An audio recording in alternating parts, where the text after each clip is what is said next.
পত্রপত্রিকায় ঢুকলেই দেখা যাইতেছে যে হাসিনা সরকারের নিউজ নেওয়া, সে আবার বাংলাদেশে ফিরে আসবে। সংবিধান অনুসারে সে এখনো প্রধানমন্ত্রী পদত্যাগ করে নাই, কঠোর হয়ে আসবে এবং বাংলাদেশের মানুষকে আরো এবার কঠোর হস্তে দমন করবে। ভাই, এ ধরনের নিউজ তোমরা কিভাবে প্রকাশ করো? বাংলাদেশের সংবিধান অনুযায়ী সে পদত্যাগ যদি করে নাও করে থাকে, সে যদি পদত্যাগ পত্র রাষ্ট্রপতির কাছে জমা না দিয়েও থাকে, তার এখন সব থেকে বড় পরিচয় হলো সে একজন খুনি। সে হাজার হাজার ছাত্র জনতাকে বিনা অপরাধে খুন করছে ক্ষমতায় বসে থাকার জন্য। এটাই তো তার এখন ফাঁসির জন্য, এটাই তো তার একমাত্র মাধ্যম, এটাই তার থেকে বড় পরিচয়। এর থেকে আর কোনো পরিচয় লাগে না তাকে ফাঁসির কাঠগড়ায় দাঁড়া করানোর জন্য।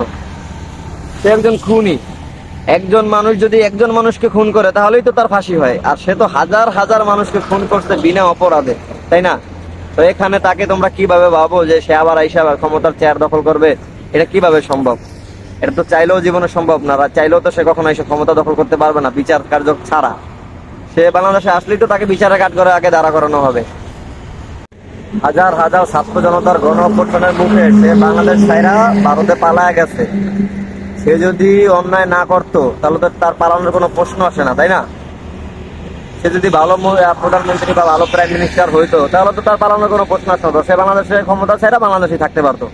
সে তো নির্বিচারে অপরাধে মানে হাজার হাজার স্টুডেন্টদের খুন করছে, তাদের লাশ গুম করছে। এগুলো তো মিডিয়াতে অ্যাভেলেবেল প্রকাশিত, আপনারা সবাই জানেন এবং দেখছেন। তাহলে মানলাম সে সংবিধান অনুযায়ী বাংলাদেশের প্রধানমন্ত্রী এখনো আছে, পদত্যাগ করে নাই। তাহলে একজন প্রধানমন্ত্রী যদি মানুষ খুন করে তাকে কি বিচারের আওতায় আনা যায় না? তার কি বিচার হয় না? নাকি সে প্রধানমন্ত্রী গুলা পার পাইয়া যেতে পারে? সে প্রধানমন্ত্রী হোক রাষ্ট্রপতি হোক, একজন খুনি কি কখনো পার পাইতে পারে? আইন হলো সবার জন্য সমান, সেটা প্রধানমন্ত্রী হোক, পিএম হোক আর সিএম হোক আর যেই হোক, রাষ্ট্রপতি হোক।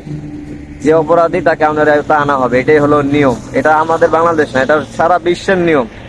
অপরাধ করলে অপরাধীর শাস্তি হবে, এটাই তো নিয়ম। সে অপরাধ করতে, সে অপরাধ করে পালায় গেছে, এখন তার বিরুদ্ধে ওয়ারেন্ট জারি হয়েছে। সে বাংলাদেশে আসলে অ্যারেস্ট হইবে প্রথমে, তারপরে তাকে বিচার আওতায় আনা হবে, কাঠগড়ায় দাঁড়াও করানো হবে। যদি সে বেকসুর মানে যদি সে নিরপরাধ প্রমাণিত হয় তাহলে সে খালাস পাবে, সে আবার নির্বাচন করবে, আবার প্রধানমন্ত্রী হবে, তাকে তো কেউ ধরে রাখবে না।